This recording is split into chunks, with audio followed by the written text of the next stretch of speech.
নমস্কার বন্ধুরা। বাংলাদেশের বয়কট ভারত আন্দোলন নিশ্চয়ই আপনাদের মনে আছে। শেখ হাসিনার পতনের পিছনে যে আন্দোলনের একটি গুরুত্বপূর্ণ ভূমিকা ছিল।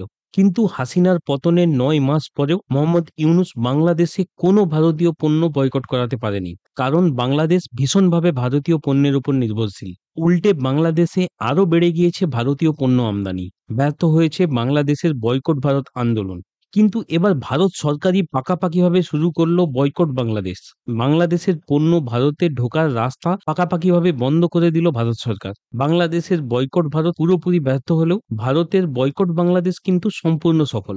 ৭ই এপ্রিল ২০২৫ ভারত সরকার হঠাৎ বাংলাদেশ থেকে স্থলপথে বেশ কিছু গুরুত্বপূর্ণ পণ্য আমদানি বন্ধের ঘোষণা করে। এই তালিকার মধ্যে রয়েছে রেডিমেড পোশাক, প্যাকেটজাত খাদ্যপণ্য, জুতো, প্লাস্টিকের পণ্য, আসবাবপত্র আরো অনেক কিছু। এবার থেকে এসব পণ্য বাংলাদেশ থেকে ভারতে রপ্তানি করতে হলে শুধুমাত্র কলকাতা ও মুম্বাইয়ের জলবন্দরই ব্যবহার করতে পারবে বাংলাদেশ।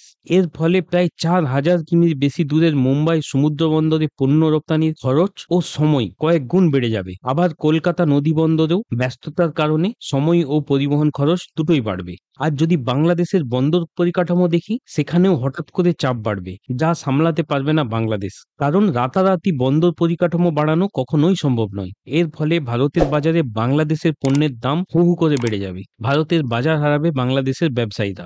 এতদিন বাংলাদেশ ভারতের পশ্চিমবঙ্গ ও সেভেন সিস্টার রাজ্যগুলোর সাথে স্থলপথে বাণিজ্য করে যে সস্তায় পণ্য বেচে যে বিপুল পরিমাণ মুনাফা কামাতো, তা এক প্রকার বন্ধ করে দিল ভারত। বাংলাদেশ থেকে আসামে পণ্য যে খরচ আর যত দ্রুততায় যেত, মুম্বাই বন্দর থেকে সেই পণ্য আসামে সেই একই খরচে একই সময়ে নিশ্চয়ই যাবে না। যদি ভারতের এই নিষেধাজ্ঞার পরিমাণ আর্থিকভাবে দেখি, বাংলাদেশ থেকে ভারতে মোট রপ্তানির প্রায় অর্ধেক সরাসরি ক্ষতিগ্রস্ত হবে এই নিষেধাজ্ঞার ফলে।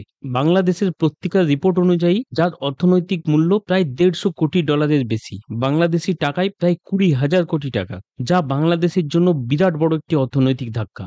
এর আগে এপ্রিল মাসের ৮ তারিখ বাংলাদেশকে দেওয়া ট্রানজিটমেন্ট চুক্তি বাতিল করেছিল ভারত। সেই চুক্তি বাতিলের ফলে ভারতের স্থলপথ ও বিমানবন্দর ব্যবহার করে বাংলাদেশ বিদেশে যে পণ্য রপ্তানি করত, তা বন্ধ হয়ে যায়। যার ফলে বছরে প্রায় ২,০০০ কোটির ক্ষতির মুখে পড়ে বাংলাদেশের ব্যবসায়ীরা। বাংলাদেশের মিডিয়া যদিও প্রচার করে চলেছে ভারতের প্রতিটি সিদ্ধান্তে বাংলাদেশই লাভবান হবে, কিন্তু ব্যাপারটা মোটেও তেমন নয়। ভারতের বাজার হারিয়ে ইতিমধ্যেই হাহাকার পড়ে গিয়েছে বাংলাদেশের ব্যবসায়ী ও পণ্য রপ্তানিকারকদের মধ্যে। কিন্তু হঠাৎ করেই বাংলাদেশের বিরুদ্ধে ভারত এসব পদক্ষেপ কেন নিচ্ছে? কথায় বলে, অতিবার বাড়লে ঝড়ে পড়ে যেতে হয়। মোহাম্মদ ইউনূসের হাতে পড়ে বাংলাদেশের অবস্থা হয়েছে সেই রকম। নিজেদের অকাত না বুঝেই ভারতের পিছনে উংলি করতে শুরু করেছিল মোহাম্মদ ইউনূস। ভারতেরও যে একটা ধৈর্যের সীমা রয়েছে, সেটা মনে হয় ভুলে গিয়েছিল ইউনূস। ক্ষমতায় আসার পর থেকে বিভিন্ন সভায় ও আন্তর্জাতিক মঞ্চে ভারতের সেভেন সিস্টার নিয়ে অযথা উল্টোপাল্টা মন্তব্য করে চলেছে মোহাম্মদ ইউনূস। গত এপ্রিল মাসের প্রথমেই চীনে গিয়ে ভারতের সেভেন সিস্টার নিয়ে চরম উস্কানিমূলক মন্তব্য করেছিল মোহাম্মদ ইউনূস।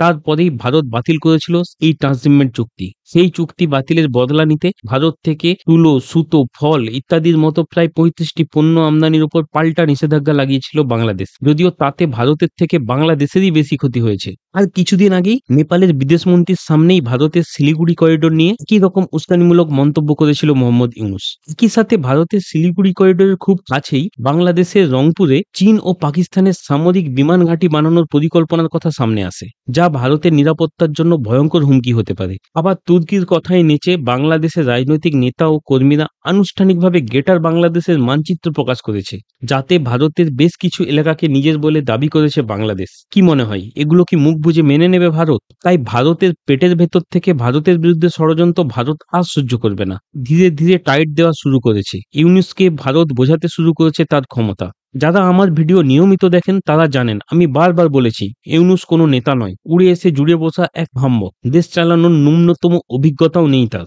কিসে দেশের ভালো হয়, কিসে দেশের খারাপ হয়, সেটা হিসেব না করেই উল্টোপাল্টা সিদ্ধান্ত নেয়। শুধু শুধু ভারতের পিছনে লাগতে গিয়ে ক্ষতি করছে বাংলাদেশের জনগণের ও ব্যবসায়ীদের। এখনো বাংলাদেশের হাতে যথেষ্ট সময় আছে অহেতুক ভারতকে শত্রুতা না বানিয়ে ভারতের সাথে বন্ধুত্বপূর্ণ ব্যবহার করা। না হলে ভারত সরকারিভাবেই এবার শুরু করবে বয়কট বাংলাদেশ। বন্ধ করে দেবে চাল, ডাল, আলু, পেঁয়াজ, ভোজ্য তেল ইত্যাদির মতো অত্যাবশ্যকীয় নিত্য প্রয়োজনীয় পণ্য। পাকিস্তানের থেকেও খারাপ অবস্থা করে দেবে বাংলাদেশের। মিলিয়ে নেবেন আমার কথা।